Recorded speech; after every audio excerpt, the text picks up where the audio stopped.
वणतिलयं देवं वन्दितातिहु वणिन्द परिपूज्यं बोच्छम अणुपेहाओ भवे जनानंद जननियो।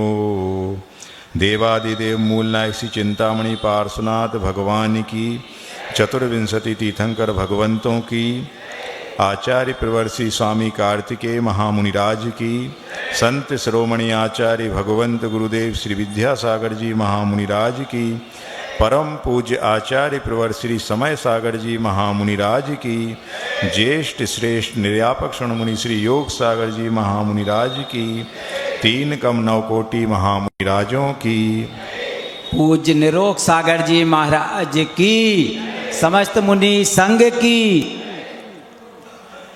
कल अपन ने पूज्य ज्येष्ठ महाराज से असरण भावना के बारे में उपसंहार के रूप में सुना होगा कि संसार में इस जीव को धर्म के अलावा, सम्यक दर्शन ज्ञान चारित्र के अलावा, रत्नत्रय के अलावा और कोई दूसरा शरण नहीं है। एकमात्र धर्म है। अब वो धर्म कई प्रकार का होता है। अहिंसा लक्षण रूपी धर्म होता है, 10 लक्षण रूपी धर्म होता है, बत्थु सहाहो धम्मो, वस्तु का जो स्वरूप है उस रूप वह धर्म होता है, और जीवाणम रक्षणम धम्मो, जीवों की रक्षा रूप धर्म होता है। धर्म को विविध रूप से, विविध दृष्टि से अपन देख सकते, ले सकते हैं। बस धर्म जीवन में है तो आप संसार को कम कर रहे हैं, और यदि धर्म से दूरी है तो समझ लो संसार से अभी बहुत निकटता अपन सबकी है।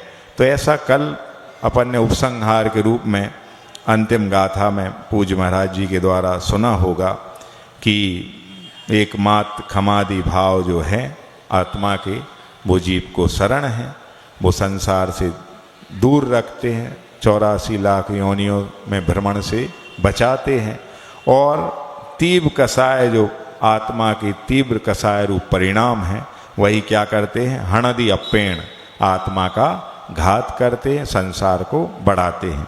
तो इस असरण भावना का, अनित्य भावना का सार क्या निकला?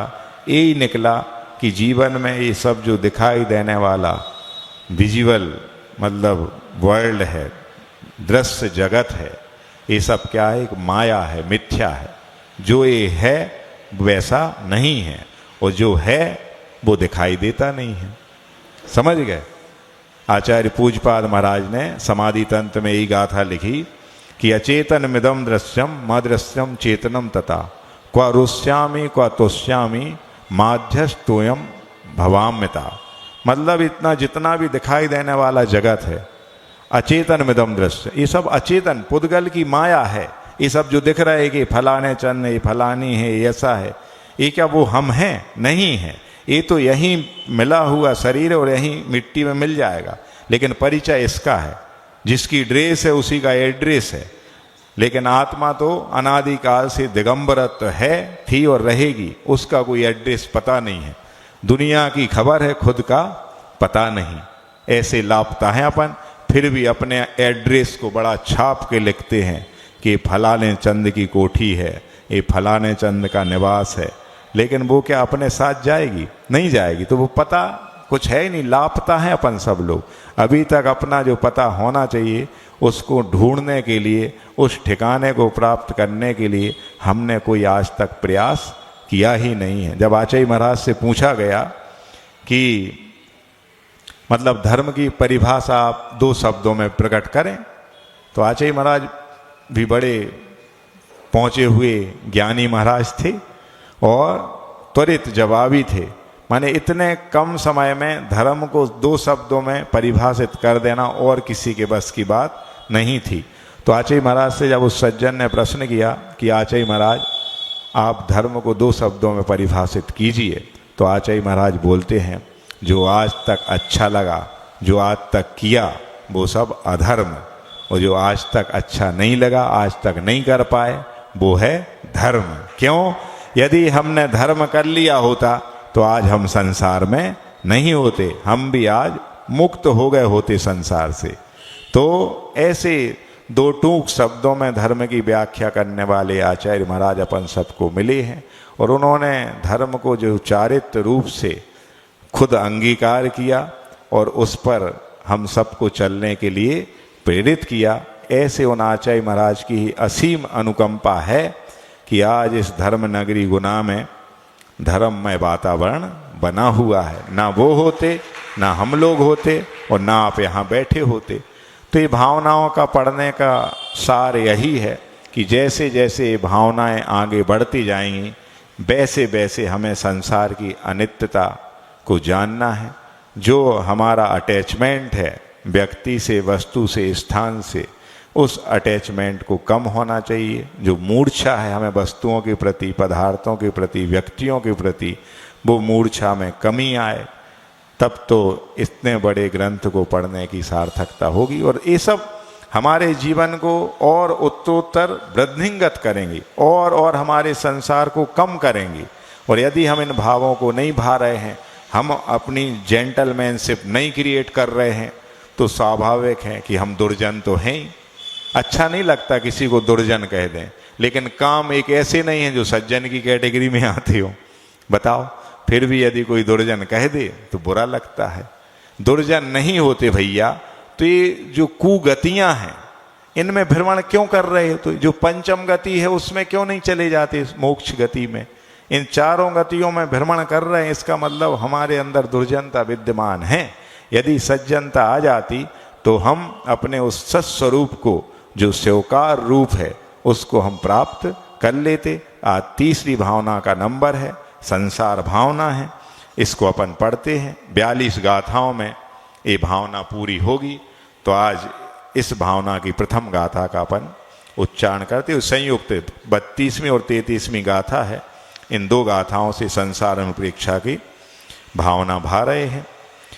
एकम च यदि शरीरम अन्नम गृह्णेदि नौनवम जीवो पुणु पुणु अन्नम अन्नम गृह्णति मुंचेदि बहुवारम एवं जम संसरणम नाना देहेषु होदि जीवस्य सो संसारो वर्णदी मिच्छ कसाये ही जुत्तस्य। क्या कह रहे हैं? एकम चयदि शरीरम, माने एक शरीर जो है उसको चयदि यानी त्याग करता है। ग्रहण गृह्णेदि नवनवम जीवो, और नवीन नवीन शरीर को यह जीव ग्रहण करता, धारण करता है। पुणु पुणु अन्नम अन्नम, और पुनः पुनः अन्न अन्न शरीर को क्या करता? गृह्णति मुंचेदि बहुबारम, ग्रहण करता है और छोड़ता है। कितनी बार? बहुत बार। यही तो होता है। अभी बताएंगे संसार किसे कहते हैं। तो ये जो जीवन मरण है, नवीन शरीर को धारण करना, पुराने शरीर को छोड़ना, इसी को क्या बोलते हैं? संसरणम इति संसारा, यानी ये संसरण करना, ये परिवर्तन करना। और वो दूसरे शब्दों में 5 प्रकार का भी बताया, द्रव्य, क्षेत्र, काल, भाव और भव। ऐसा 5 परावर्तन रूप भी संसार आप सबने पूर्व महाराजों से सुना होगा। इतने लगातार 5 साल से चतुर्मास मिल रहे हैं और एक से एक धुरंधर महाराज के चतुर्मास मिल रहे हैं, ज्ञानी ध्यानी विद्वान महाराजों के, है ना। तो हमें तो कभी कभी लगता है कि हम वहाँ बैठे और आप लोगों को यहाँ बिठा के आपसे वाचना सुने, क्योंकि आपने एक साथ इतने महाराजों को सुन लिया और हमने अभी तक केवल आचार्य महाराज को सुना है या महाराज जी को सुन रहे हैं। बस 2-4 लोगों को ही सुना है और आप इतने सारे महाराजों के अनुभव एक साथ अपने में गुम्फित किए हैं। तो मन तो करता है कभी कभार ऐसा, पर ये संभव नहीं लगता है ना। होता ऐसा हो सकता क्या? नहीं हो सकता, पर हम ही बोलेंगे क्या करें, है ना। तो वो कह रहे हैं कि संसरणम इति संसारा, मतलब संसरण करना ही संसार है। एवं जम संसरणम नाना देहेषु होदि जीवस्य, इस प्रकार से यह नाना देह में जीव के संसरण करना। सा संसारा भण्यते, माने उसे ही क्या बोलते हैं? संसारो भण्यति, यानी संसार कहते हैं। और मिच्छ कसाय जुत्तस्य, मिथ्यात और कसाय से युक्त होने के कारण ही ये सब संसार चल रहा है। जिसने मिथ्यात को समाप्त कर दिया जिसने कसायों को जीत लिया, समझ लो उसने संसार को जीत लिया। और संसार को क्यों कहें? हमें संसार को नहीं जीतना है, हमें तो अपने आप को जीतना है। वो कहते ना, किसी भजन में गाते हैं कि दूसरों की जय के पहले खुद की जय करें। हमको ऐसी शक्ति देना कि हम मन विजय करें और दूसरों की जय के पहले खुद की जय करें। जय मतलब वो नहीं कि आचार्य विद्यासागर महाराज की जय और ज्येष्ठ निर्यापक मुनिराज की जय, वो वाली जय नहीं। जय मतलब जीतना। तो किसको जीतना है? संसार को नहीं जीतना। एक से एक धुरंधर आए, चक्रवर्ती आए, 6 खंड के अधिपति हो गए, सिकंदर आया वर्तमान काल में, मुगलों ने साम्राज्य किया, अंग्रेजों ने 200 साल शासन किया, सबको जीता, लेकिन खुद को नहीं जीत पाए तो क्या जीत है? समझ गए ना? तो दूसरों की जय के पहले खुद की जय करें। तो यदि ऐसा हो जाता तो खुद की जय करना मतलब कि जो अनादिकालीन आत्मा कर्मों से बंधी हुई है, उस कर्म के बंधन से मुक्त करना ही आत्मा को सच्ची जीत है। और तभी जय जयकार है। किसकी? खुद की। तो ये मिथ्या आप सब जानते हो। समीचीन जो धर्म है उसको उस रूप में नहीं मानना, अयथार्थ श्रद्धा न करना, या सच्चे देव शास्त्र गुरु के अलावा और सब देवी देवताओं को पूजना मन से, वचन से, काय से। हमने कई बार देखा कि अपन गाड़ी चलाते हैं, कहीं भी कोई मड़िया दिखी, कहीं भी कोई वृक्ष दिखा, ये बहुत अंधा मोड़ है, यहाँ बहुत एक्सीडेंट होते हैं, तो वहाँ हारन बजा देना, सिर को ऐसा झुका लेना। समझ गए? ये जो आम मान्यता है, पर आप ये नहीं सोचिए कितना बड़ा मिथ्यात्व का पोषक है। हाँ, सिर किसके आगे झुकाया जाता है? जिन्होंने अपने आप को जीत लिया हो। जयति इति जिना, जिनने अपनी आत्मा को, इंद्रियों को जीत लिया, वो जिन है। और जिन के मानने वाले कौन है? जैन है। और जैन होके और ये करते, और एक तरफ कहते चूंकि लोकतंत्र है भारतवर्ष में और उसका स्लोगन है सर्वधर्म संभाव, धर्म निरपेक्षता। उसका मतलब ये नहीं है। धर्म निरपेक्षता मतलब जो जैसे मत मतांतर वाले, उनको धर्म करने की स्वतंत्रता है कि वो अपने अनुसार चलें, अपन अपने अनुसार चलें। तो जब अपन को समीचीन धर्म की शरण प्राप्त हो गई है, जब अपन को ऐसा कोहिनूर हीरा मिल गया है, तो हम इन कांच के टुकड़ों में क्यों आनंद मनाएं? उसकी कीमत समझें। और डर किस बात का है? डर केवल मौत का है ना, मरने का है तो आज नहीं कल मरोगे भैया। तो बोलते हैं कि जिल्लत की जिंदगी से शान की मौत अच्छी होती है। मतलब कि यदि हमने सम्यक दर्शन नहीं छोड़ा और हमारा मरण भी हो गया तो वो सुमरण में आएगा। और यदि हमने पूरी राज्य वैभव संपदा सब कुछ प्राप्त कर लिया और एकमात्र सम्यक दर्शन रूपी रत्न छूट गया तो दुनिया में कुछ भी नहीं बचा। फिर आप नरक निगोद की यात्रा करेंगे और अभी नरक के दुख पड़ेंगे, रूह कांप जाती है, फिर भी वो काम छोड़ते नहीं हैं। थोड़े से लोभ और मोह के बस में होकर के हम अपना संसार बढ़ाते जाते हैं। अभी पढ़ेंगे, सब आ रहा है। तो वो यही कह रहे हैं कि जो जीव एक शरीर को छोड़ता है, दूसरे शरीर को धारण करता है, फिर दूसरा छोड़ करके तीसरा, और ऐसा बहुत बहुत बार इस शरीर को धारण करने और छोड़ने की जो परंपरा चलती रहती है और संसार में वह व्यक्ति घूमता रहता है। तो इसी को संसार कहते हैं। मतलब बार बार जन्म लेना और बार बार मरना। इस शॉर्ट मतलब रूप में किसकी परिभाषा है? संसार की। और बृहद रूप में परिभाषा क्या है? कि 5 प्रकार का परिवर्तन करते रहना। वो क्या कहलाता है? संसार कहलाता। द्रव्य परिवर्तन, क्षेत्र परिवर्तन, काल परिवर्तन, भाव परिवर्तन और भव परिवर्तन। इनके बारे में इतना डिटेल है कि अकेले पढ़ने में समझ में नहीं आता। और वो चीज़ अपन प्रैक्टिकली अनंत बार कर चुके हैं, लेकिन वो चीज़ें समझ में नहीं आती हैं। सोचो कितनी बड़ी माने मोह की माया है, कैसा मोह का पर्दा अपनी आंखों के सामने लगा हुआ है कि वो दिखाई देने वाली चीज़, वो समझ में आने वाली चीज़ समझ में नहीं आती है। और जिनको समझना नहीं है वो सारी चीज़ें बहुत जल्दी समझ में आ जाती हैं, गॉड गिफ्टेड मिल जाती। कुसंस्कार बताओ, किसी भी माता पिता ने, किसी पाठशाला में, किन्हीं गुरुओं ने, किसी धर्म सभा में किसी ने सिखाए क्या आज तक? कुसंस्कार, बुरे संस्कार सिखाए क्या? कभी किसी ने देखा हो कि द इंस्टीट्यूट ऑफ गाली ट्रेनिंग, सुना कि यहां गाली सिखाई जाती, गाली देने का प्रशिक्षण केंद्र है, सुना कभी? कभी सुना कि यहाँ पे लिकर ड्रिंकिंग कैसे की जाती, स्मोकिंग की जाती है ना, वो ट्रेनिंग दी जाती? कभी ऐसा स्कूल आज तक सुना क्या? नहीं सुना। कभी किसी के बारे में हम कैसे अहित करें, वो सारे टेक्स्ट सिखाए जाते हैं, ऐसा ही संस्थान है। कभी सुना ऐसा? नहीं सुना। फिर भी ये कहाँ से सीख जाते हैं?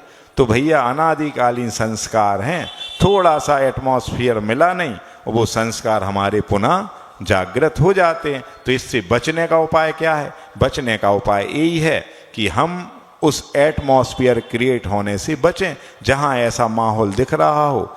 कहा जाता है कि जब भी अपराध घटित होता है तो 90% एकांत में घटित होता है, चाहे वो चोरी हो, चाहे कुछ भी चीजें हों, वो सब कब होंगी? जब एकांत होगा। जब भी माने कहा जाता है कि जब भी भीड़ हो तो हम अपने वचनों से बचें। जब भी भीड़ हो आसपास सराउंडिंग में तो हम अपनी वाणी से बचें। क्यों?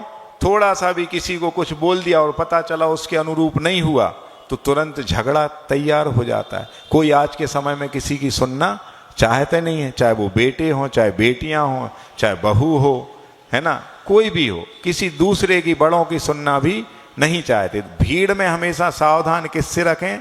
किस में रखें? अपने वचनों में, बोलने में, वाणी में। और एकांत में किस में सावधानी रखना है? तो विचारों में। जब कभी भी एकांत मिलता है तभी हमारे विचार कलुषित होते हैं। तो जब भी एकांत मिले तो हम अपने विचारों को संभालें, और जब भी हम भीड़ में शामिल हों तो अपनी वाणी का संयम रखें। यदि ये दो चीज कर लेते हैं तो अपने आप तीसरे नंबर पे काय आती है। ये तो हो गया वचन और मन, तो अपने आप काय तो संभली रहेगी। सबसे ज्यादा यदि पाप संचित करता है व्यक्ति तो मन से करता है, फिर वचनों से करता है, उसके सबसे बाद में काम किसका है? काय का है, शरीर का है। तो ये दो गाथाएं अपन ने पढ़ ली कि संसार जो चार गति रूप है उसमें मुख्य कारण कौन है?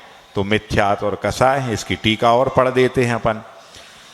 एवं पूर्वोक्त गाथा प्रकारेण नाना देहेषु एकेन्द्रियादि अनेक शरीरेषु जीवस आत्मना यस संसरणम परिभ्रमणम सा प्रसिद्धा संसारो भवो भण्यते कच्छते। मतलब पूर्वोक्त गाथा के प्रकार से नाना देहों में, एकेन्द्रियादि अनेक शरीरों में जीव का, आत्मा का जो संसरण, परिवर्तन, भ्रमण देखा जाता है, सा प्रसिद्धा संसारो भवा, वही संसार के रूप में प्रसिद्ध है, कहा गया है। कथम भूतस्य जीवस, किस जीव के? तो मिथ्यात् कसायैर युक्तस्य, मिथ्यात्व नास्तिकता कसाया क्रोधादयः तै संयुक्तस्य। मतलब कौन से जीवों के देखा जाता है ये संसार? जो मिथ्यात् और कसाय से युक्त या सहित जीव हैं, उन्हीं के देखा जाता है। तो मिथ्यात् क्या कहा उनने? तो मिथ्यात्व नास्तिकता, जो आस्तिक ना होना है। आस्तिक मतलब सच्चे देव शास्त्र गुरु पर श्रद्धान करना, सो आस्तिक। और नहीं होना भगवान पर श्रद्धान या अदर देवों पर श्रद्धान होना, कुदेवों पर श्रद्धान होना, वो क्या कहलाएगी? सब नास्तिकता कहलाएगी। तो नास्तिकता मतलब मिथ्यात। और कसाया, कसाय कौन है? तो क्रोध आदया, माने क्रोध आदि जो आपने पढ़ी हैं, क्रोध, मान, माया, लोभ। और इनके भी प्रत्येक के चार चार भेद, अनंतानुबंधी, अप्रत्यख्यानावरण, प्रत्यख्यानावरण और संजुलन। तो 4 गुणे 416।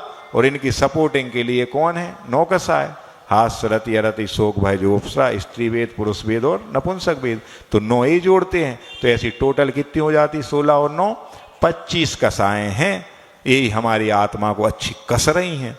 जैसे अच्छी कोई रस्सी से आपको बढ़िया कस दे, है ना, फिर देखो क्या मजा आता, बॉडी को अच्छा लगता है।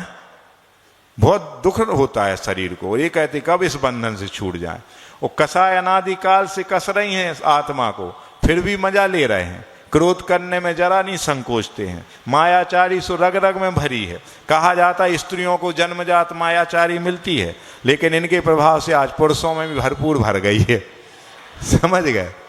कहते ना कि किसी ना पुरुष की हर तरक्की में किसी ना किसी एक स्त्री का हाथ अवश्य होता है। तो जब भैया तरक्की में होता है तो प्रमोशन में जब है तो डिमोशन में भी उन्हीं का हाथ होता है। तो माने पुरुष बहुत बड़े दूध के धुले हुए हैं, है ना, महान आत्माएं हैं पुरुष। ऐसा नहीं है भैया, आप ही महिला थे पहले, अब पुण्य योग से पुरुष बन गए हो और फिर से पाप करोगे तो फिर से स्त्री पर्याय में जाओगे, फिर से नपुंसक पर्याय में जाओगे। और नियम से नरकों में सारे जीव नपुंसक वेदी हैं, एक इंद्रिय से लेकर चतुर इंद्रिय तक नियम से नपुंसक वेदी होता है। केवल एक संगी पंचेंद्रिय पर्याप्त है 3 गतियों में, देव मनुष्य और त्रियंचों में, कि जो कि तीनों वेदी हो सकते, पुरुष वेदी भी हो सकते, नपुंसक वेदी भी हो सकते और स्त्री वेदी हो सकती। पुण्य का प्रबल योग है कि आपको पुरुष वेद मिला है। और ये लोग जैसे ना भगवान को छू सकते हैं, ना अभिषेक कर सकते हैं, ना महाराज जियों की वैयावृत्ति कर सकते हैं, कुछ नहीं। ये स्त्री पर्याय के दोष हैं, इनको उन 5 दिनों में मंदिर के दर्शन नहीं होते हैं, ना शास्त्र स्वाध्याय में आ सकती। पाप का ही तो प्रबल योग है और अपन को मिला है, सो अपन उस चीज को समझ नहीं रहे हैं। समझ गए ना, ये तरस रहे हैं और हम हैं कि इतना पुण्य योग पाके इन पे बरस रहे हैं, पर ये नहीं सोचते कि हमारा कहीं अतीत भी था और यदि हम नहीं संभले तो भविष्य भी यही होगा। समझ गया ना। तो इसलिए इस पुरुष पर्याय को पाके उसकी सार्थकता समझनी है, ना कि घमंड करके अपने आप को, समझ गए, पीछे की ओर धकेलना है। तो मिथ्यात्व कषाय के द्वारा संसार होता है।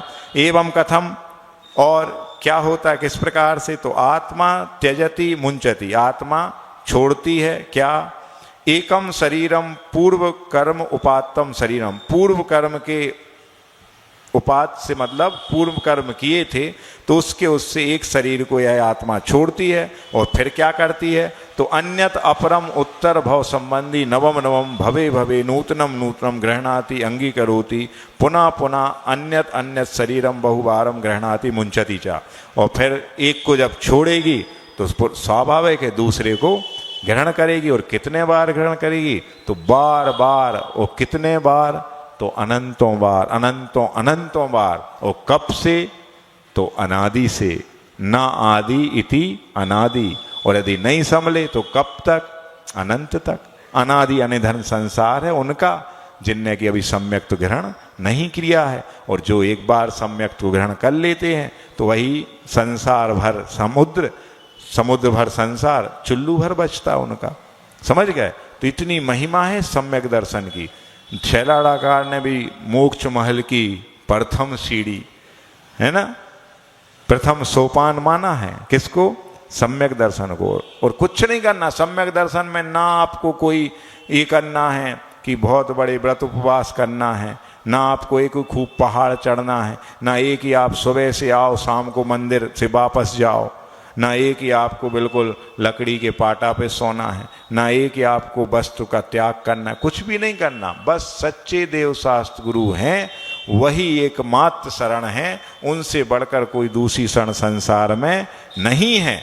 यह जो दृढ़ विश्वास अंदर से है कि संसार के सारे प्रलोभन एक तरफ और हमारा सम्यक दर्शन एक तरफ, फिर भी हम यदि डिगे ना उससे तो समझ लो हम अनंत संसारी नहीं हैं, बिल्कुल निकट संसारी हैं, निकट भव्य हैं। बहुत जल्दी हमारी मुक्ति होने की संभावना है यदि हम नहीं डिगे। कुछ भी आ जाए, कितना भी अपने घर में बीमारियां चल रही हों, कितना भी व्यापार में घाटा लग रहा हो, कितने भी अपने विरोधी प्रबल रूप से खड़े हो रहे हों, अपने सगे ही पराये हो रहे हों, फिर भी एकमात्र देव शास्त्र गुरु की शरण, सच्चे देव शास्त्र गुरु की यदि शरण रखे हो आप, तो ये सब विपरीत परिस्थितियां भी एक दिन आपके सपोर्ट में हो जाएंगी। और यदि आप दिग्भ्रमित हो गए तो फिर तो और कितना भटकना है पता नहीं। आप समझ गए, ये सभी शास्त्र कह रहे हैं। तो ये तो संसार हो गया कि बार बार शरीर को ग्रहण करना और उस शरीर को छोड़ना, ये संसार है। अब वो कह रहे हैं संसार क्या है, तो चतुर्गति रूप जो संसार है उसका वर्णन करेंगे। तो सबसे पहली गति आती है नीच गति, कौन सी, नरक गति। तो 6 गाथाओं के द्वारा अथ नरक गतौ महद दुखम गाथा सटकेन उट्टी कते, मतलब यहाँ आप 6 गाथाओं के द्वारा नरक गति का वर्णन विस्तार से कर रहे हैं कार्तिकेय महाराज। तो अपन सबसे पहले 34वीं गाथा जो नरक के बारे में बता रही है। पाव उदयेन नरे जायदि जीवो सहेदि बहु दुखम पंच पयारम विविहम अणोवम अन्य दुखे ही। क्या कह रहे हैं कि पाप उदयन मतलब पाप कर्म के उदय से नरे जायदि नरक में वह जीव जाता है। और क्या होता वहां पे? सहेदी बहु दुखम, बहुत प्रकार के दुखों को वहां सहन करता है। फिर क्या होता है? पंच पयारम यानी 5 प्रकार के विवियम अनुभवम और विविध प्रकार के और कैसे अनुभवम यानी अनुपम। एक तरफ अपन कहते समोषण अपने आप में अनुपम है, ये जो विशाल पाषाण का मंदिर बना है ये अनुपम है, माने जिसकी कोई उपमा नहीं दी जा सके उसको क्या बोलते हैं? अनुपम। तो यहाँ वो नरक के दुखों को भी क्या कह रहे हैं? अनुभवम, यानी वहाँ अनुपम दुख है, मतलब उस गति में जैसे दुख हैं वैसे दुख कहीं पर नहीं है, इसलिए अनुपम कहते। अनुपम का मतलब दोनों अर्थों में लगाना, एक अच्छे रूप में भी अनुपम यानी ना कोई दूसरा हो उस जैसा, और एक बुरे अर्थों में भी कि वहाँ जैसा कहीं पर दुख नहीं है। तो ऐसे अनुपम विविध प्रकार के 5 प्रकार के क्या हैं वहाँ पर? दुख हैं, अन्य दुखे ही। और ये 5 तो उनने मुख्य रूप से बांट दिए, और कितने प्रकार के हैं उनका वर्णन जिह्वा से करना संभव नहीं है। तो इस प्रकार से इस गाथा में क्या बताया उन्होंने कि पाप कर्म के उदय से यह जीव नरक में जन्म लेता है और वहाँ पर 5 मुख्य प्रकार के दुखों को सहता है, और उन दुखों की तुलना अन्य गतियों से कभी की नहीं जा सकती है, इसलिए वो अनुपम दुख हैं, वैसे दुख कहीं नहीं है। तो और आगे बताएंगे अभी इसी में मतलब ग्रंथ में कि वहाँ इतने दुख हैं कि उन दुखों का एक क्षण के दुखों का वहाँ के वर्णन करना हजारों जिह्वा भी दी जाए, हजारों जीवों से भी वर्णन किया जाए तो भी वहाँ के एक क्षण के दुख का भी वर्णन नहीं किया जा सकता है। नरकों के इतने दुख हैं, और सब पढ़ते आ रहे, बचपन से आपने पाठशाला पढ़ी होगी, वो भागों में पढ़ा होगा नरक गति का वर्णन। हर साल 10 लक्षण पर्व में जब अपन तत्वार सूत्र की व्याख्या मुनि महाराजों से, आरिकाओं से, पंडितों से सुनते हैं तो उसमें 3रे अध्याय के शुरू के 6 सूत्रों में, 3रे में ना रत्न सरकरा वालु का पंकतमा यहाँ से शुरू होते हैं, और 23वें त्रिसप्तदश ये वाले है ना उनकी स्थिति बताते। तो इस प्रकार से उन 6 सूत्रों में पूरी नरक गति का वर्णन आचार्य उमा स्वामी महाराज ने किया था। तो यहाँ कार्तिकेय महाराज ने भी उनका अनुकरण किया, उनने कहा तुमने 6 सूत्र दे तो हम 6 गाथाओं द्वारा बताएंगे। समझ गए? वही सब है, अलग से कुछ नहीं है। तो जाके उन्होंने बताया कि वहाँ पर 5 प्रकार के दुख हैं, तो कौन से मतलब दुख हैं, और उन्होंने ये बताया है कि कौन से लोग हैं जो कि नरक गति में जाते हैं। तो यहाँ पर बताया है कि जो बहुत ज़्यादा हिंसा करता है, वैसे तो तत्वार सूत्रकार ने क्या बताया कि वहवारम परिग्रहत्वम नारकस्यायुषा, मतलब बहुत आरंभ और बहुत परिग्रह ही क्या है? नरक गति के आश्रव के कारण है। अब आपसे पूछना चाहूंगा, आरंभ किसे कहते हैं? आरंभ, अब कोई नया बच्चा होगा जिसने कभी आगमिक बातें पढ़ी नहीं है तो वो कहेगा आरंभ मतलब शुभारंभ, स्टार्टिंग, है ना। कोई भी चीज को शुरुआत करना उसको आरंभ कहते। लेकिन आगम में आरंभ की परिभाषा क्या बताई? बताओ, कुछ तो बोलो। जितने भी काम हैं जिनके करने से पाप लगता है उनको क्या बोलते हैं? आरंभ। समझ गए? और परिग्रह क्या कहलाता है? जिन पदार्थों को लेकर के, व्यक्तियों को लेकर के, स्थान को लेकर के हमारे मन में मूर्छा के भाव, अटैचमेंट के भाव, ममताओं के भाव, मेरी तेरी के भाव, मारी थारी के भाव जागृत होते हैं, उन सब भावों को कहते हैं परिग्रह। कोई वस्तु विशेष का नाम परिग्रह नहीं है, उन वस्तुओं के प्रति जो अटैचमेंट है उसका नाम परिग्रह है। हम लोग भी संत भवन में रहते हैं, हम लोगों के पास भी सारे पाटा बाजोटा सब चीज़ें रखी रहती हैं, लेकिन क्या उनमें मेरा ममत्व है कि जब मैं जाऊंगा तो ये वाला पाटा तो मैं गुना से लेके जाऊंगा, ऐसा बाजोटा तो मुझे आज तक 12 सालों में कहीं नहीं मिला, संजय तुम वो वाला बाजोटा मेरी गाड़ी में रखवा देना, समझ गए। और ऐसी अच्छी अच्छी जिल्द चढ़ी बुक हमें किसी भी ग्रंथालय में नहीं मिली, सो हम अपनी पुरानी सब इतने ठूस दें और जे नई नई हम ले जाए हैं तैसे, समझ गए। तो ये जो भाव होंगे वो किस में आ जाएंगे, परिग्रह में आ जाएंगे। और हमें तो भैया किताब से मतलब है, कार्तिकेय अनुप्रेक्षा ग्रंथ से मतलब है, अब वो चाहे गुना की हो, चाहे साड़ोरा की हो, चाहे सुगनगर की हो, हमें तो किताब से मतलब है, उसमें जो टेक्स्ट लिखा हुआ है हमें उसके पढ़ने से मतलब है। अब वो चाहे भैया नई हो चाहे पुरानी हो, जो मिले उनके भावों तक जाना है।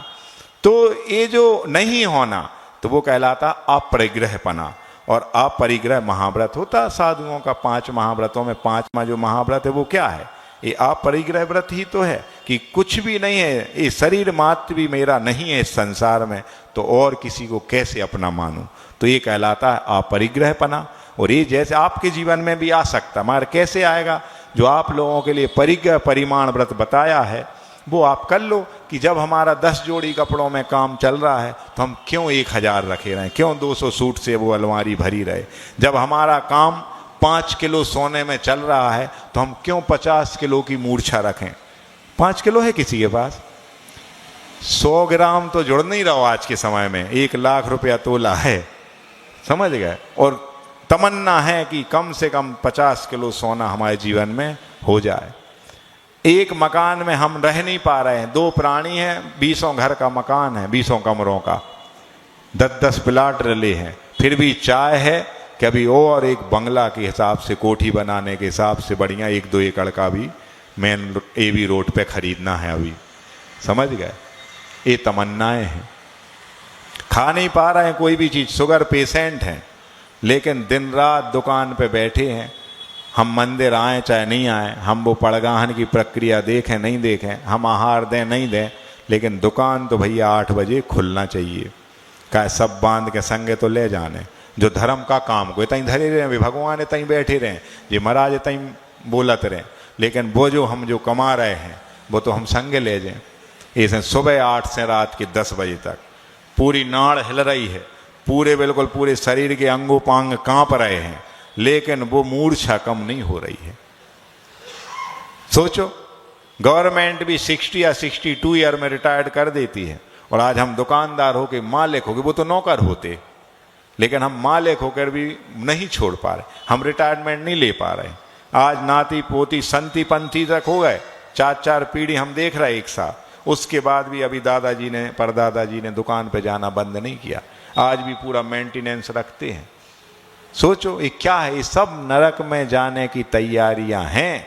कहा गया है कि जिन व्यक्तियों के लिए मंदिर महाराज और जिनवाणी दूर लग रही है, समझ लो वो नरक के पास जा रहे हैं। और जिनको यहाँ आने के लिए बहुत लालायपन रहता है, ललायत रहते हैं कि कब वो सुबह हो और हम 3 लोग के नाथ के दर्शन पूजन के साथ दिन की शुरुआत करें, कब वो 8:30 बजे और वो हम गुरु महाराज की पूजन में शामिल हो जाएं, कब वो 5 कम 9 बजे और हम वो जिनवाणी का अमृत पान करें, कब वो 2:30 बजे और हम सरवार सिद्धि की उस क्लास में बैठें और सरवार सिद्धि जाने की तैयारी करें।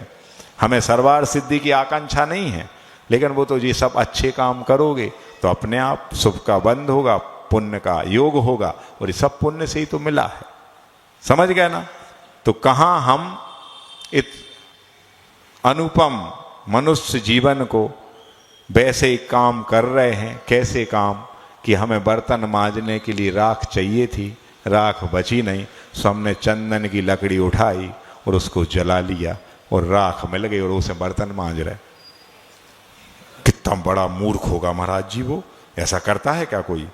वो नहीं भी अपन नहीं आए समझ गए ना, अपन इस बहुमूल्य मनुष्य पर्याय चंदन क्या हीरा क्या, इससे बड़ा कोई हीरा है ही नहीं जो अपन को मिला है। और उसको ऐसे ही पंचेंद्रिय के विषयों में, भोगों में, दुकानदारी में, परिवार में पता नहीं कब किसकी जिंदगी समाप्त हो जाती है और चले जाते अपन पाप कमा के। जब हमने ये जन्म पाया था, जब पूर्व जन्म में पुण्य किए थे, खूब सच्चे गुरुओं की आराधना की थी, खूब देवशास्त्र गुरु की वैयावृत्ति की थी, खूब दान दिया था, तब जाके सब वैभव विलासिता की सामग्री मिली थी। और उसको पा करके क्या हो गए, आज गाफिल हो गए, सब भूल गए हम क्या करने आए थे हरि भजन को, और ओढ़ने लगे कपास। ऐसा ही हो रहा है कि कहाँ ये दुर्लभ मनुष्य पर्याय मिली थी कि हम इससे और अपने इस अनादिकालीन कर्म बंधनों को काटेंगे और मोक्ष की यात्रा को और आगे बढ़ा लेंगे। लेकिन हुआ उल्टा कि मोक्ष से जितने निकट आ गए थे, यहाँ आके और इतने पाप कमाए कि अब नरक और निगोद की ओर जाने की ओर हैं, और अभी भी नहीं चेत रहे। सबसे बड़ी बात तो ये है कि अभी भी हम परिग्रह को परिग्रह नहीं मानते। हर आदमी हिंसा को हिंसा मान लेता है, हर आदमी झूठ को झूठ मान लेता है, चोरी को चोरी समझ लेता है और कुशील को कुशील समझता है। लेकिन आज तक किसी ने परिग्रह को पाप माना ही नहीं है। खूब पूजा पढ़ते हैं 10 लक्षण में, लोभ पाप को बाप बखाना, है ना, आस आपास महादुखदानी, सुख पावे संतोषी प्राणी। कई जनों के तो नाम भी संतोष रहते, समझ गए। तो यथा नाम तथा काम होना चाहिए। संतोष नाम है तो जीवन में संतोष आए, शांति लाल नाम है तो जीवन में शांति आए, वरना नाम शांति प्रसाद और काम कर रहा है ज्वाला प्रसाद का। हर पल नाक पे गुस्सा है, और ये गुस्सा ही क्या है, कसाय है, और कसाय यानी नरक संसार, मिथ्यात यानी क्या, नरक संसार, पर नहीं समझ पा रहे। तो यहाँ वो यही कह रहे हैं कि जो हिंसा करता, झूठ बोलता, दूसरे के धन का हरण करता, दूसरे की माँ बहनों को बुरी निगाह से देखता, सदाचरण नहीं करता, परिग्रह में आसक्ति रखता है, बहुत अधिक मात्रा में लोभी है, क्रोधी है, मानी है, कपटी है, समझ गए, और दिन रात धन के संचय में लगा है, अपने मुख से कठोर वचन बोलता है, दूसरे की चुगली करने में ही उसे आनंद आता है, और साधुओं की निंदा करता है, हमेशा खोटी बुद्धि रखता है, किए गए उपकार को नहीं मानता है, कृतघ्नी है, और थोड़ी सी बात पे शोक करने लगता है, दुख करने लगता है, मरने मारने की बात करने लगता है, अपने खुद के आत्मघात की सोचता है, सुसाइड करने की सोचता है। तो वो सब व्यक्ति कहाँ जाता है, नियम से नरक में जाता है। वो अपना रिजर्वेशन करा रहा है। जैसे आप ऑनलाइन रिजर्वेशन करा लेते ना, तत्काल में खिड़की खुली नहीं, तुरंत बुकिंग हो गई। तो ऐसे ही तत्काल रिजर्वेशन अपन यहाँ इस मनुष्य पर्याय से करा रहे हैं।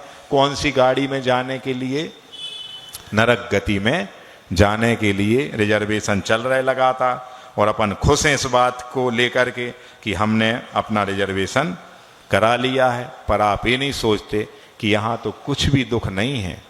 जितने भी बच्चे सुसाइड करते हैं, पढ़ाई के चक्कर में आके डिप्रेशन में आते हैं और अपने इतने बहुमूल्य जीवन का घात कर लेते, वो ये नहीं सोचते यहाँ कितना सा दुख है भैया, वहाँ तो इतने दुख हैं, वर्णन की अभी करेंगे कार्तिकेय स्वामी महाराज, पढ़ते अपन आगे पढ़ते हैं।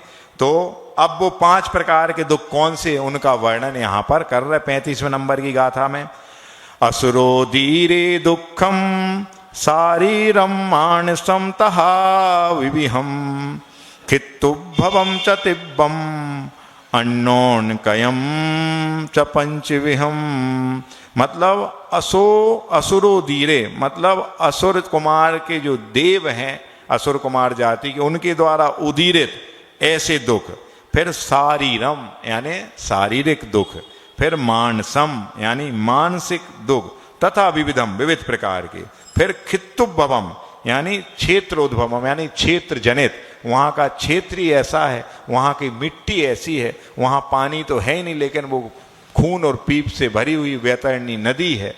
वहाँ के ऐसे कटीले नुकीले पत्तों वाले तलवार की धार जैसे वह सेमर के वृक्ष हैं, समझ गए। वहाँ की घास बिल्कुल जैसे अपनी सुई होती ना, तीक्ष्ण नोक वाली वहाँ की घास है। ऐसे क्षेत्र जनित दुख है वहाँ पर। चौथे प्रकार का पहला हो गया असुर कुमार जाति द्वारा दिए गए दुख, उकसाने वाले दुख। दूसरे नंबर पर शारीरिक दुख वहाँ पर ऐसा शरीर मिला है तो वो दुख मिलता रहता उससे। और एक मानसिक दुख है कि वो चाहते तो अच्छा करना है लेकिन लाख चाहने की बाद भी अच्छा नहीं हो पाता है, एक क्षण के लिए भी सुख प्राप्त नहीं हो पाता, तो वो मानसिक दुख की वहाँ होता। फिर एक क्षेत्रोद्भव, मतलब वहाँ का क्षेत्र ही ऐसा है, एटमॉस्फेयर ही ऐसा है कि वो कभी सुख दे ही नहीं सकता, दुख ही दुख देगा। और अंत में तिब्बम क्या अन्योन्यकयम, और तीव्र जो दूसरों अन्य के द्वारा जो दिया जाने वाला, एक दूसरे को देखते हैं और देखते ही साथ उनकी कसाएं भड़कने लगती हैं। आप लोगों ने सुना होगा कि जिस माँ ने हमें मनुष्य भाव में आंखों में काजल लगाया था, वो नरक में पहुंच जाते दोनों माँ बेटे, तो वो बेटा क्या सोचता है, तुमने उस जन्म में हमारी आंखों में मतलब आंखें फोड़ वे के लाने काजल लगाओ, तो हमें कितनो दुख हो, तो कितनी आंखों में जलन होती, वो तुम जानबूझ के काजल लगाती थी। अब लो बेटा, और वो जाके गरम गरम सलाइयों को उसकी आंखों में ठूंसता है वह बेटा। समझ गए? जो सबसे प्रिय व्यक्ति होता है इस जन्म में, वही प्रबल शत्रु। वहाँ कोई मित्र तो है ही नहीं, वहाँ सब एक दूसरे के शत्रु हैं। और बची कुची घसर रहती है, सो असुर कुमार जाति के जो अम्बावरीश नाम के देव हैं, वो 30 से नरक तक भड़काने पहुँच जाते और ऐसा कहते, जी यहाँ है जी, इन्हें तुम भूल गए का, इनने ऐसा करो तो पकड़ो इनको, तो और उनको तीव्र कसा उत्पन्न होती, इतना भिड़ाते हैं। तो समझ लो इस मनुष्य पर्याय को पाकर के जो ऐसा काम कर रहे हैं, जिनको दूसरों की चुगली करने में, दूसरों को आपस में लड़ाने में बहुत मजा आता है कि देखो बेटा क्या हाल करवाए तुम्हारे, समझ लो, तो वो नियम से क्या उन नरकों के दुख भोगने जाएंगे। तो 5 प्रकार के दुख कौन कौन से हो गए? पहला असुर कुमार जाति के द्वारा उकसाने वाला दुख, दूसरा शारीरिक दुख, तीसरा मानसिक दुख, चौथा क्षेत्रगत दुख, वहाँ की क्षेत्र ही ऐसा है, और अंत में परस्पर में लड़ने वाला जो अन्योन्य है ना, अन्य के द्वारा जो दुख प्रदान होता है। इस प्रकार से 5 प्रकार के दुख जो हैं वो कहाँ पर होते हैं? नरकों में होते हैं।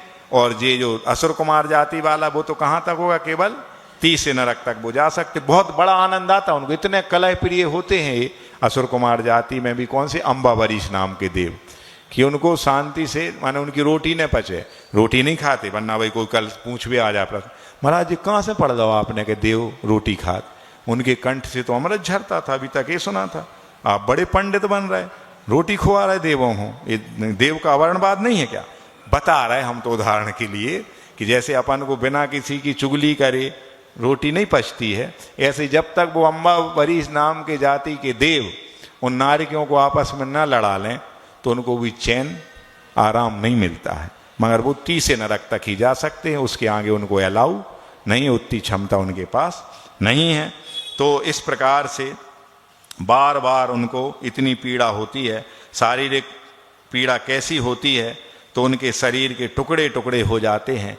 लेकिन जैसे पारा मरकरी है कि वो बूंद बूंद में अलग अलग हो जाएगा, लेकिन ज्यों करेंगे तो फिर से इकट्ठा हो जाता है। इसी प्रकार पारे की तरह उनका वह वैक्रियक शरीर, अशुभ वैक्रियक शरीर पुनः क्या हो जाता है? जुड़ जाता है, और उनका मरण नहीं होता।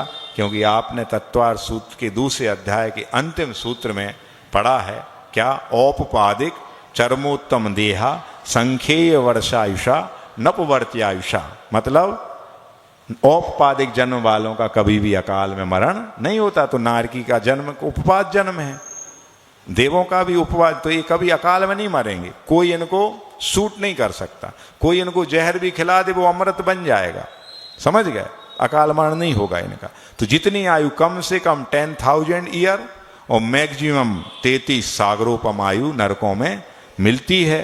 तो इतने दुख वहाँ भोगने पड़ते। शारीरिक हो गए, कभी अकाल मरण नहीं होगा। और मन इनका बड़ा खेद खिन्न रहता है इस बात को लेकर के कि हम चाहते तो अच्छा है, लेकिन होता बुरा ही, हम आखिर करें क्या? तो ये मानसिक दुख होता है इनको। और क्षेत्रगत कैसे हैं? तो नरक, प्रारंभ के 5 नरक, और 5 में भी लास्ट वाला हिस्सा छोड़ दें, उसके 3 भाग करें, तो अंतिम भाग को छोड़ करके 5 में नरक तक गर्म ही है वहाँ प्रदेश, बहुत गर्मी। कितनी गर्मी पता है? कि यदि सुमेरु के बराबर पर्वत के बराबर मेटालिक कोई पर्वत हो, वो यदि उन नरकों में डाल दिया जाए तो विद इन सेकेंड पूरा मेल्ट हो जाएगा, पिघल जाएगा, बिल्कुल पानी पानी हो जाएगा। और 5वें के अंतिम भाग से लेके 6वें और 7वें इतने शीत है, कोल्ड, इतनी कोल्डनेस है कि यदि वही पिघला हुआ वह धातु का सुमेरु पर्वत के बराबर लिक्विड उन 5वें नरक के अंतिम भाग से 7वें नरक के बीच में डाल दिया जाए तो विद इन सेकेंड पूरा ज्यों का त्यों सॉलिड हो जाएगा। वो इतनी तीव्र गर्मी, इतनी तीव्र ठंडी कहाँ पड़ती है? नरकों में। और एक शख्स भी यहाँ नहीं बैठा होगा जो नरक नहीं गया हो या नरक से नहीं आया हो। सब अपन वहाँ के दुख भोग के आ गए। और यहाँ थोड़ी सी गर्मी होती है, थोड़ी सी ठंड पड़ती है, सो अब भैया हमारा ठंड में तो पूजा को त्याग है, डॉक्टर ने भी मना करी है ना। और अब भाई कछू को कछू हो जाए, जैसे हम भैया 4 महीना त्याग करें रे, उतने की ठंड की इतनी सहन करके आ गए। और यहाँ माने 5 डिग्री और 2 डिग्री में अपन इतने कूल रहे। भैया उपाय इतने, कुछ भी करके आ जाओ, अच्छे कपड़े पूरे पहन के आओ, लोअर इनर पहन आओ, और भैया 8:30 या 9 बजे आ जाओ, 10 बजे 11 बजे आ जाओ, लेकिन मंदिर तो नहीं छोड़ो, पूजन अभिषेक तो नहीं छोड़ो। पर छोड़ देते हैं तो वो दुख याद करें हम वहाँ के। तो इतनी हो गई क्या, क्षेत्रगत हो गई। और वहाँ के वृक्ष कैसे होते, तो पत्ते उनके तलवार की धार जैसे होते हैं। वो चाहता है कि मैं बहुत थक गया हूँ, थोड़ी सी छाँव में बैठ जाऊं, और ज्यों बढ़िया वहाँ लेटता है और झट से वो पत्ते गिरते हैं, फिर से उसके टुकड़े टुकड़े कर देते, फिर जुड़ जाता है। फिर उसको बहुत प्यास लगती, कितनी प्यास लगती, इतनी प्यास लगती कि पूरे सागरोपम जितने भी सागर हैं समुद्र पर्यंत पूरा जल भी पी जाए तो भी उसकी प्यास ना बुझे, इतनी प्यास, पर एक बूंद पानी की नहीं मिल रही, समझ गया। और वो जाता है कि ये नदी तो बह रही है, तो इसमें जाके हम थोड़ी दाह को शांत कर लें, थोड़ी प्यास बुझा लें। तो देखता हूँ वहाँ खून और पीप से भरी हुई कीड़े क्या तिल मिला रहे हैं। और उस भूमि की ऐसी सड़ांध है उस मिट्टी की कि इस वर्तमान अपने जम्मू क्षेत्र में यदि वो डाल दी जाए तो कितने कितने किलोमीटर तक वहाँ के जीव मर जाएंगे उसकी गंध से, सड़ांध से। इतनी दुर्गंधित क्षेत्र हैं। तो ये क्षेत्रगत वहाँ पर दुख हैं। और भी बहुत सारी चीज़ें, अब कितनी बताएं यहाँ पर। और क्या है, और कौन सा हो गया क्षेत्रगत के बाद? अंतिम कौन सा हो गया? आपस में एक दूसरे से वो देखते ही साथ ऐसे क्रोध उनका जाग जाता है और बस वो लड़ते। और उनका कैसा शरीर, पृथक विक्रिया नहीं करते, इस शरीर के ही उनके हाथ ही तलवार बन जाएंगे, ये हाथ ही मुदगर बन जाएगा। और वो अपृथक विक्रिया के द्वारा विभिन्न रूप बनाते रहते हैं। वैक्रियक शरीर का काम ही है भिन्न भिन्न प्रकार की विक्रिया करना। तो वो अशुभ विक्रिया ही करते हैं। जैसे देव शुभ विक्रिया करते प्राय करके, इनका अशुभ वैक्रियक शरीर होता है। तो ये सब ऐसा होता रहता है। तो आज के लिए इतना ही पर्याप्त है, समय अपना हो गया है। तो इन सब दुखों को पढ़ करके हमें क्या करना है? अपने मन में ये ठानना है कि जितनी जितनी हमारी मूर्छा है पर पदार्थों के प्रति, धन के प्रति, बाल बच्चों के प्रति, घर के प्रति या अपने गांव के प्रति, वो मूर्छा धीरे धीरे कम हो, आसक्ति कम हो। और बहुत आराम और बहुत परिग्रह वाले काम कौन से कहलाते हैं? जिनसे बहुत ज़्यादा पाप होता है। पोल्ट्री फार्म में अपना पैसा इन्वेस्ट करना, स्लाटर हाउस में हमारे नाम से तो नहीं है, लेकिन हमारा वो मित्र है तो हमने उसको 20% शेयर किया हुआ है, समझ है। मछली पालन के लिए दे रहे हैं, बीज बेच रहे हैं। और सबसे मेन आज के समय में कीटनाशक, इल्ली मार, है ना, क्या पेस्टिसाइड बेच रहे हैं जैन होकर के। शुद्ध संकल्प हिंसा कर रहे, शुद्ध बिल्कुल नरक में जाएंगे, कहीं और स्थान है और निगोद भी जा सकते। तो ऐसे कोई काम ना करें। जैसे ये मैदा मिल आदि भी होती हैं, तो अब ऐसा घुना हुआ है गेहूँ खरीद लिया, अब उसमें असंख्यात तिरुला हो गए, असंख्यात इल्लियाँ उस सूजी में हो रही उत्पन्न, फिर भी उसी का व्यापार कर रहे, उसी की प्रोडक्शन मिल है, फ्लोर मिल है। तो ऐसे काम नहीं करो भैया। जब कम में गुजारा चल सकता है तो आसक्ति अधिक की क्यों? इसी जन्म का नहीं सोचो और भवांतर की सोचो कि आगे आखिर अपना क्या होगा। और परिग्रह को केवल रख लेना परिग्रह नहीं है, उसके प्रति जो मूर्छा है, सब कुछ होने के बावजूद भी हमारे उसको भोगने के भाव नहीं बन रहा है, हमारे दान देने के भाव नहीं बन रहा है, तो वो गाढ़ मूर्छा है, वो सबसे बड़ा परिग्रह है। तो जितना कमाते हो उस रेशियो से भैया दान देते जाओ तो नरक नहीं जाओगे, अन्यथा कोई नहीं रोक सकता। नरक की सीट सब पक्की कर रहे, क्योंकि परिग्रह को कोई पाप मानते नहीं हो, और परिग्रह को पाप नहीं मानोगे तो उनने कहीं नहीं कहा कि झूठ बोलने से जाते हैं, लेकिन सबसे ज़्यादा परिग्रह करने से, क्योंकि तत्वासुकार ने बहुत आरंभ और बहुत परिग्रह ही मुख्य कारण, और भी सपोर्टिंग कारण हैं, लेकिन मुख्य कारण ये दो ही है, मिथ्यात्व और कसाय का तीव्र उदय, संक्लेश परिणामों के साथ मरना, बहुत कसाय करना जीवन में, हमेशा दूसरे के बारे में बुरा सोचना, साधुओं की निंदा करना, आपस में लड़ाना भिड़ाना, ये सब नरक आयु के आश्रव के कारण हैं।